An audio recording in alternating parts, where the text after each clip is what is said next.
Magandang hapon po sa ating lahat. Pasensya na, medyo nahuli na tong video ko, yung video lesson ko. So today, this is the part 3 of the 3 video series about the Code of Ethics for Professional Teachers. So, bago tayo magsimula sa Articles 9 to 13, let's anong tawag dito? I-review o recap the previous lesson. So, sa unang video, we discussed about the origin of the Code of Ethics for Professional Teachers. And we also discussed the preamble, Articles 1, scope and limitations. So, kung sino-sino ba yung mga dapat na tinatawag na teachers, kung sino yung mga teachers na sakop dito. Sa Article 2, we also discussed the teacher and the state, the relationship of the teachers and the state itself, the policy, particularly the policy of the state, and the role of the teachers on how to implement those policies from the state. Yan. So, ayan po. In Article 3, we also discussed the role of the teachers in the community. Yan. So, papasadahan na lang natin to ha. Pero gusto ko lang makita para yung post na lang para sa video. Yan. We also discussed the teacher and the profession. So, we should the moral standards of the teachers, no, in this profession is very high. Mataas ang tingin sa atin, not only by the students but also by the community. The teachers, kanina a teacher in the profession. Yung pangalawa, the teachers and the profession. So, the relationship of the teachers.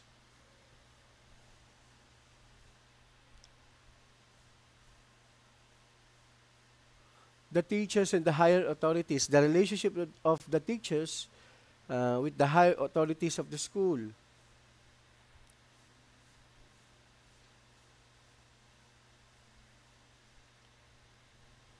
And the teachers and the school officials, teachers, and other personnel. The relationship of teachers with other stakeholders of the school.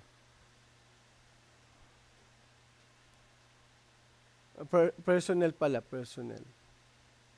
Of course, one of the most critical article is the teachers and the learners. We should be very much aware of our relationship with the students.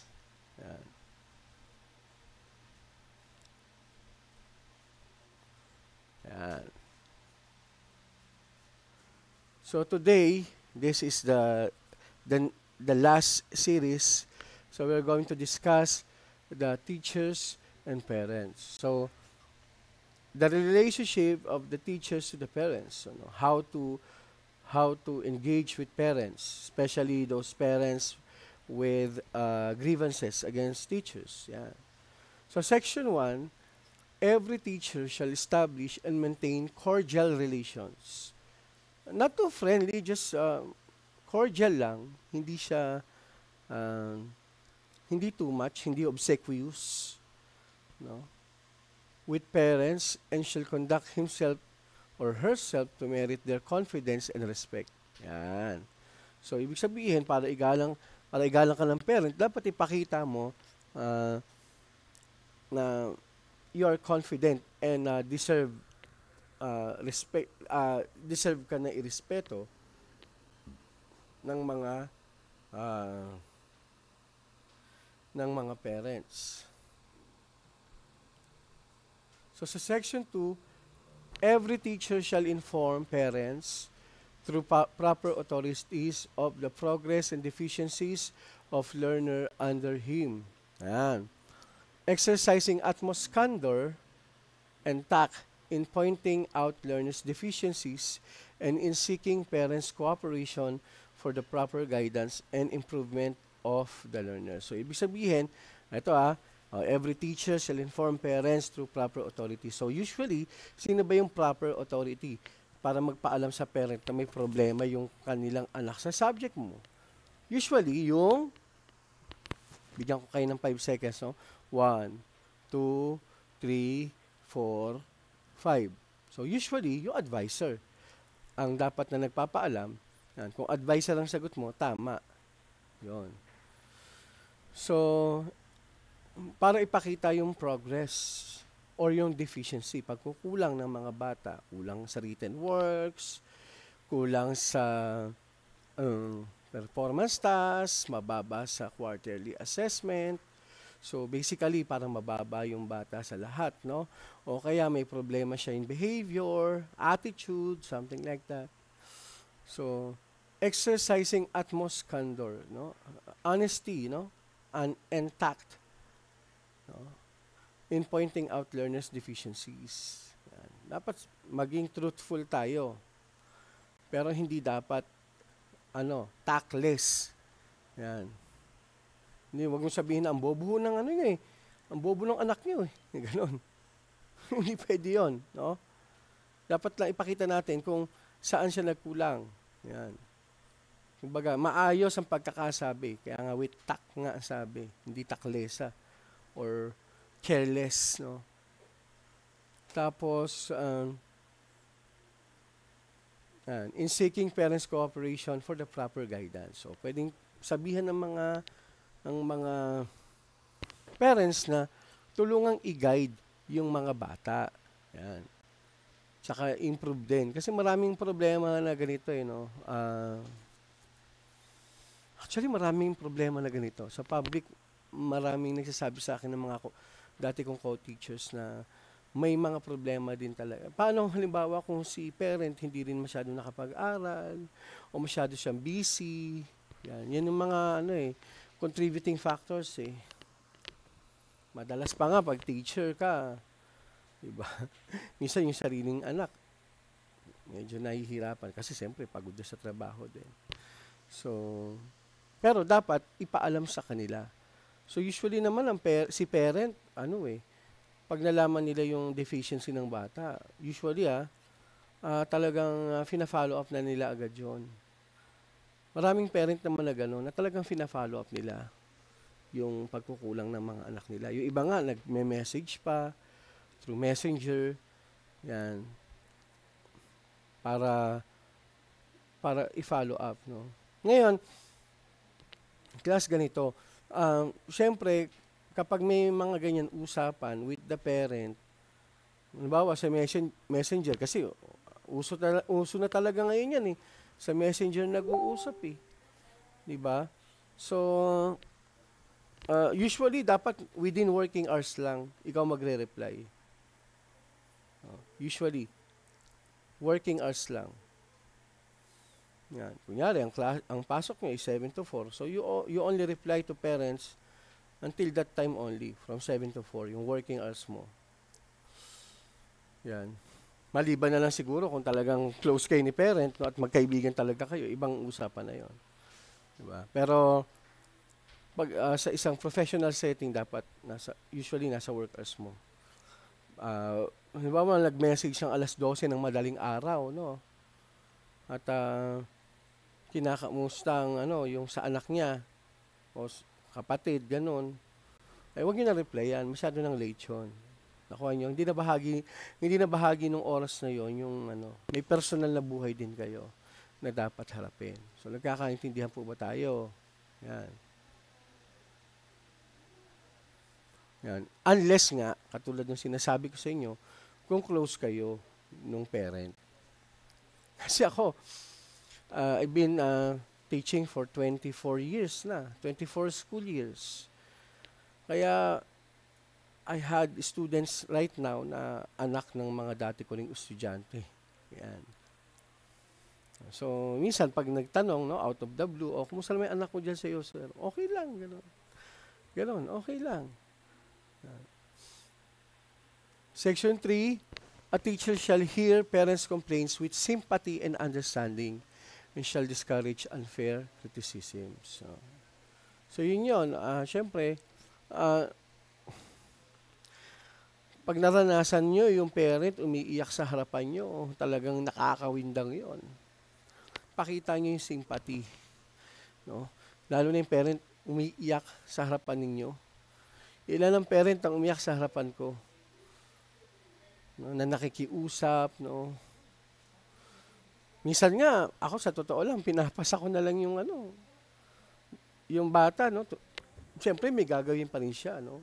Dahil na rin sa pakiusap ng parent. Kasi kapag ikaw, teacher ka, tas parent ka rin, mauunawaan mo na talaga eh. No, minsan nga, ano na yun eh, hindi na nga sympathize yun eh, empathize na nangyayari. Kaya anong ginagawa ko, talagang kinukulit ko na yung estudyante, no? Binibigyan ko na ng special na attention para gawin niya yung dapat niyang gawin. Ganun na lang ginagawa ko minsan eh. Diba? Pero siyempre, not most of the time, magagawa mo yun sa lahat ng estudyante. Lalo na't kung estudyante mo, halimbawa kung nasa public ka, 50 to 60 students, medyo mahirap yon. Kaya nga dapat, hindi mo rin naman makakausap lahat ng parent. Pero buti na nga lang, hindi naman kailangan lahat ng parent. Usapin mo tungkol sa ganito. Yan. Lalo na sa mga complaints, di ba? Bihira lang naman yung mga nagko-complaints din. So, okay na tayo doon ha? Sa teachers and the parents. So, and lumalabas nga kahit may professional ethics tayo. So, minsan talaga, we have to be empathized, no? We have to empathize with the parents. Yun. So, usually pag mga dalaga binata pa, parang wala tayong pakialam eh. Totoo yun, no? Parang grade na natin is standard eh. No. I had co-teachers like that before eh. Kung ano yung standard, no? Yung bata, meron siyang intellectual. Meron siyang intelligent yung bata, pero meron siyang mental problem. Ganon. Hindi ko alam kung anong tawag doon, pero clinically siya, diagnosed with mental problem. So si bata magulo. Ayan. Hindi siya, yung magulo yung bigla na lang siya tatakbo, magsasalita mag-isa, ganon. Tapos, yun nga, siyempre, hindi naman siya nagpapasa ng pero matalino yung batang yon. Hindi lang siya nagsasubmit. Ibinagsak siya eh. Ibinagsak siya ng teacher. Kasi nga, the teacher followed the standard. Diba? Hindi ko masasabing mali si teacher. No? Hindi ko masasabi because she followed the standard. Pero siyempre, pag may ganong instances, you have to empathize with the parents talaga. Kasi sa araw-araw na kasama nila yung bata, burden din yun para sa kanila. Burden yun. Nahihirapan sila. Kung may problema man yung bata na yun, sila yung una talagang nakakaalam na may problema yung batang yun. Kaya nga, sa mga pagkakataong ganon, ikaw, tatanungin ko, bilang free service teacher, anong gagawin mo? Okay. Article 10, the teacher in business. So, Section 1, a teacher has the right to engage directly or indirectly in illegitimate income generation. Yan. Provided that it does not relate to or adversely affect his work as a teacher. Ayan, si Sir Caritan. Nagtuturo siya sa isang parochial school sa San Mateo. Tapos nag-part-time pa siya as college professor. Okay lang ba yun? Okay lang yon. Basta, ang oras ng klase ko, dapat tapos na ang oras ko sa school na pinagtuturuan ko talaga yung mother school ko. So, ang oras ko doon ay 7 to 4. No? I can start after 4 o'clock. I can teach after 4 o'clock. Nakuha nyo? So, alam mo, pwedeng magturo ako 5 to 8, 5 to 8:30. Yan. Pwede na yun. Yan. Income generating na yun para sa akin. Kasi yun yung oras ko sa pagpa-part-time eh. Nakuha nyo? Yun yan. Ganun lang kasimple. Diba? O kaya, pinag-quiz master ako ng, halimbawa, San Mateo Private Schools Association. O, okay yun. Magbibigay ako ng quiz bee sa mga bata sa mga private schools ng San Mateo. Kaya, goods na goods yun. Diba? Kaya pinag-judge ka. Halimbawa, pinag-judge ako sa isang contest, sa ibang school. Yan. Okay na okay yun. Okay, sa barangay. Yan, may mga, halimbawa, may pageant, no? O, pinag-judge ako. Babayaran nila ako. Yan, nakanyo? Basta hindi related yan sa work ko as a teacher. Yan.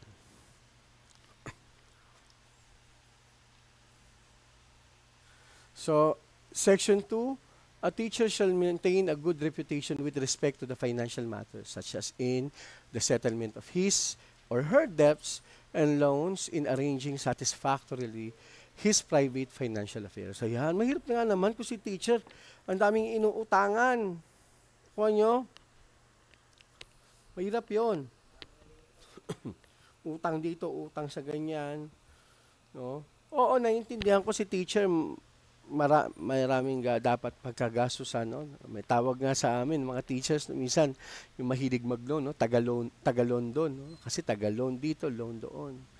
Pero halimbawa, yung ginagawa pa ng may ibang teacher na akong na-encounter na ganito, nangungutang sa parents, nangungutang sa kapwa teacher. Yung pala, yun na pala ang gawain niya. May ganun akong na-encounter.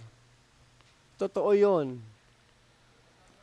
Inutangan yung parent, inutangan yung teacher, tapos pati estudyante minsan inuutangan. Nakakahiya yun. So, anong nangyari doon sa teacher na yon? In the middle of the,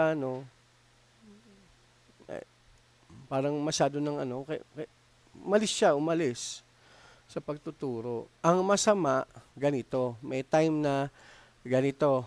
So, ginamit niya yung pagka-teacher niya doon sa school namin para mangutang. Wala na siya noon, So, nung nalaman ko itong issue na to, ang nangyari, minute niya sa school mismo, sa labas ng school namin, with her complete uniform, yung inutangan niya.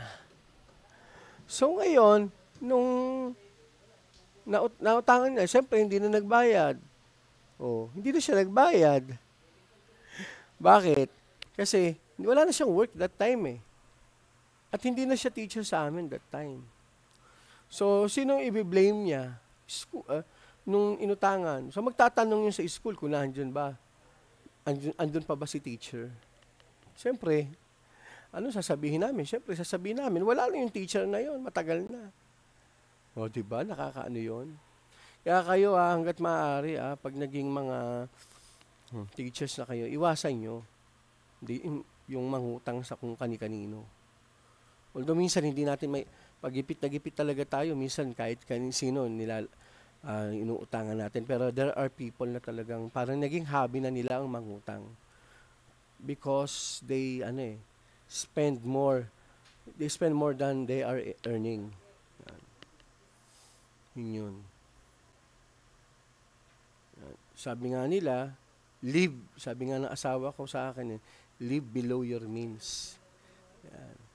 Halimbawa, ito yung kinikita mo, dapat yung buhay mo, mas mababa pa doon yung gastusin mo. So you can save. Diba? Hindi yung, wala pa yung sweldo mo, may 5 parcel na ng Shopee ang nakaabang. Ganun ang gawin nyo, May 5 parcel na agad ng Shopee ang nakaabang. Kaya, nako. Ingatan nyo yan, Nakakahiya pag ganun.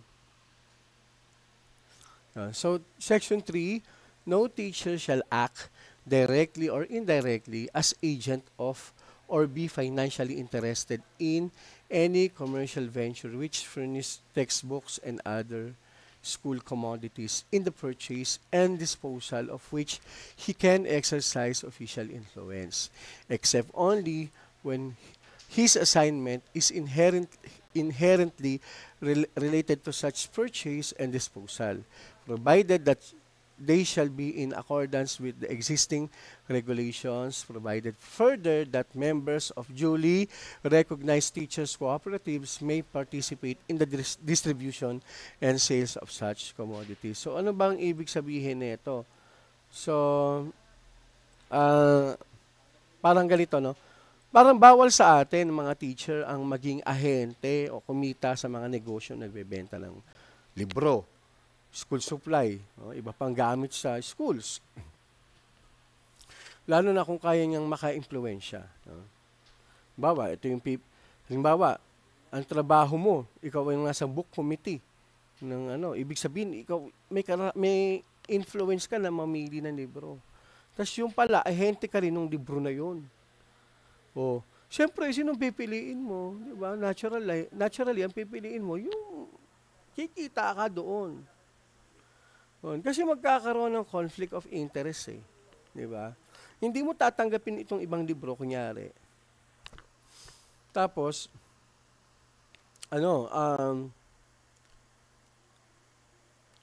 hindi mo tatanggapin yung libro na to kasi kahit maganda yung libro na yon. Kasi doon ka sa isang libro, publisher na makakakuha ng komisyon. Yan. Sabi ko sa inyo yan, ha? Dapat hindi ganun. Oo, mababa ang kita ng teacher, pero huwag na nating pababain yung ating dignidad. Diba? So, maliban na lang kung bahagi talaga ng kanyang trabaho, ang pamimili o pamamahagi ng gamit, basta ayon ito sa yung regulation ng school. Kaya miyembro siya ng teachers cooperative. Kung may kooperatiba yung eskwelahan na yon, pwede silang makilahok sa pagbebenta o distribusyon ng school supply. Yan. So, kasi pinoprotektahan nito yung integridad mo eh. Dapat walang conflict of interest talaga eh. Hindi mo dapat gawin yung position mo bilang guro sa negosyo. Yan. O kaya, usually, ang mga school, kailangan nila ng mga printed shirts, di ba? Yan. Dapat nga, napag-uusapan yan kung sino yung dapat na kanino bibili. Usually, kung saan ka, talagang makakamura. Ganun naman ang ginagawa ng ibang school. Kung saan ka makakamura, doon pipili. Ngayon, kung ikaw yung teacher, tapos may printing service ka din, alam ko sa mga public, may mga bidding pa nga yan eh. Kung sino yung makakapag-offer ng magandang quality tapos mura. Yan. So kung ikaw, halimbawa magbebenta ka ng t-shirt, ang mahal ng t-shirt, o kaya jersey sa basketball, no? Tapos, parang mapapansin ng mga mag-estudyante, ang mahal naman ng jersey na to, bakit sa iba ang mura naman? 'Di ba? Sinong pag-iisipan nun? Ikaw. Pag-iisipan ka na nun. Bakit ang mahal ng jersey mo ng basketball? Tapos sa iba, parang okay naman. Ganun din naman ang quality. Mas maganda pa nga, pero mas mura. 'Di ba? They will begin to question your integrity as a teacher. Tandaan nyo yan, ha? So, punta na tayo sa Article 11. Kung di ako nagkakamali, ito na yung huling article na may kinalaman sa mga dapat nating gawin. No? Teacher as a person. So, number 1. A teacher is, above all, a human being endowed with life for which it is the highest obligation to live with dignity at all times, whether in school, in the home, or elsewhere. Yan. Sabi, no? Being endowed with life for which it is the highest obligation to live with dignity at all times. No? Yun. Kaya nga sabi ko sa inyo, mataas ang moral standards natin, mga teachers. No? Hindi ko sinasabi na mababa ang moral standards ng ibang profession, pero mataas yun sa atin. Diba? Yun. Sabi nga nito, Dapat daw sa school, sa bahay, at kung saan man. Kasi mamaya, mahirap na, no? Makikita ka, halimbawa, ikaw, alam na may asawa ka, kunyari, tapos makikita ka ng ibang estudyante na, uy, sir, nakita kita sa ano may iba kang kasamang babae. Iba na yon. Kumbaga, iba yung tingin nila sa iyo. 'Di ba?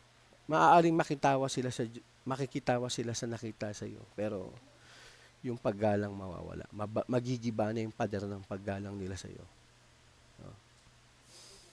A teacher shall place premium upon self-discipline as the primary principles of personal behavior in all relationships with others and in all situations. Yan.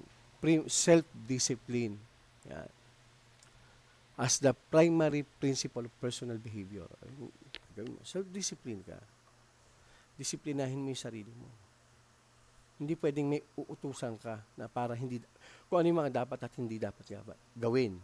So ikaw bilang teacher, ang gagawin mo talaga, mag-ano ka, didisiplinahin mo yung sarili mo at hindi ka gagawa ng mga bagay na kalabisan, no, bilang isang, not only as a teacher, no, but as a human being. Ganun lang. So section 3, a teacher shall maintain at all times a dignified personality in which could serve as a model worthy of emulation by learners, peers, and all others. Kasi nga, di ba, talagang mataas ang tingin sa atin, iginagalang tayo ng mga estudyante. Kahit ngayon iba mga kasama natin, no? Na hindi guro. Pag ikaw teacher, talagang tinatawag ka pa na sir o yung sa mga babae, mga ma'am, no? Yun. So, dapat ikaw, no, may dignified personality ka. Yan, no? Serves as a model worthy of emulation, no? Na pwedeng gayahin, no? Emulation. To imitate, ibig sabihin ng emulation. And, yun. Section 4, a teacher shall always recognize the Almighty God as guide of His own destiny and of the destinies of men and nations. So, may Almighty God. No? So, paano sir kung si teacher, atheist? Personal yan ang paniniwala yun eh. Kasi may mga tao talagang atheist eh. Hindi sila naniniwala sa God. Pero, it doesn't mean that they, yung iba nga, mababait, no? Pagdating sa part na to, no, siyempre, usually, baka may pagtatalo tungkol dito, no? Lalo na sa mga teacher na atheists. Meron ganun eh. They are questioning the existence of God. Pero it doesn't mean na kailangan na nilang gumawa ng masama. Nakuha nyo? Yun. So, pero, kung halimbawa, wala ka talagang pinaniniwalaan na Diyos, no? Dapat may guidance ka ng moral principles. Kailangan may moral principles ka. Ayan, wala nang usapin ng God dyan, ha? Moral principles. Dapat alam mo yung tama at mali sa buhay natin. Yun. Yun na lang pinakamalaking kompromiso dyan. Kasi, alam naman natin, di ba? Bagamat ito yung ethics, no, na dapat sundin, syempre, you personally disagree with that kasi nga wala ka namang kinikilalang Diyos. Pero hindi ibig sabihin na halimbawa, pag sa preliminaries hindi ka magpapadasal. Di ba? Dapat magpapadasal ka pa rin sa mga estudyante kasi they are guided naman by their own beliefs. Kung ayaw mong magdasal, kasi nga ikaw ay atheist, no? Let someone to lead on prayer. Ganun lang kasimple. Kasi bahagi ng preliminaries natin ang pagdadasal. Yan ang lagi niyong tatandaan. So, kahit na wala kang pinaniniwalaan na Diyos, magpadasal ka sa estudyante dahil bahagi yan ng preliminaries ng pagtuturo. Okay? Nagkakaintindihan tayo? So, dito naman sa Article 12, so dito na lang ipinapakita yung disciplinary action. So, any violations of any provision of this code shall be sufficient ground for the imposition against the erring teacher. So, yung mga nagkakamaling teacher daw of the disciplinary action consisting of revocation of his certification of registration and license as a professional teacher. O, yan. Lalo na kapag mabigat yung kaso. Yan, pwede kang matanggalan ng lisensya ng LET. Suspension from the practice of teaching profession. Hindi ka na pwedeng magturo. Yun. Reprimand or cancellation of his temporary special permit under cause. Yan, no?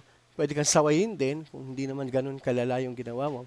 Pero parang verbal or written reprimand na gagawin. Yan. Or cancellation of his temporary special permit under causes specified doon sa Section 23 ng Article, ano to? Parang mali ang pagkakasulat niya. Or RA number 7836 under Rule 31.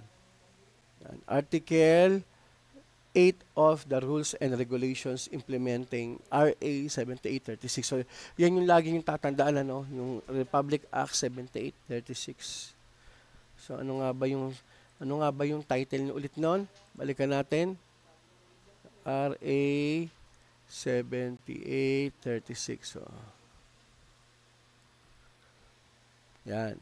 Philippine Teachers Professionalization Act of 1994. Yan. Nakuha nyo? Yun.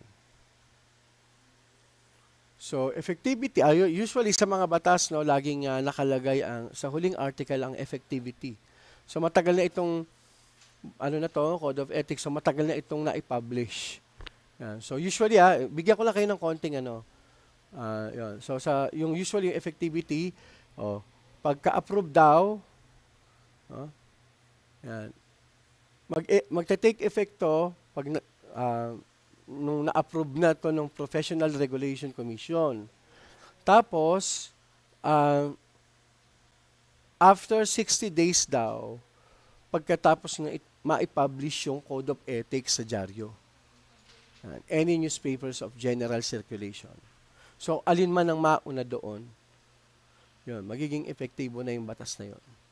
Yun. So, ayun, natapos natin sa 3 video. Yan natin ko sa 3 video para hindi kayo ma-overwhelm, ha? To my SMMC students, panoorin yung 3 video. May exam tayo bukas. Okay?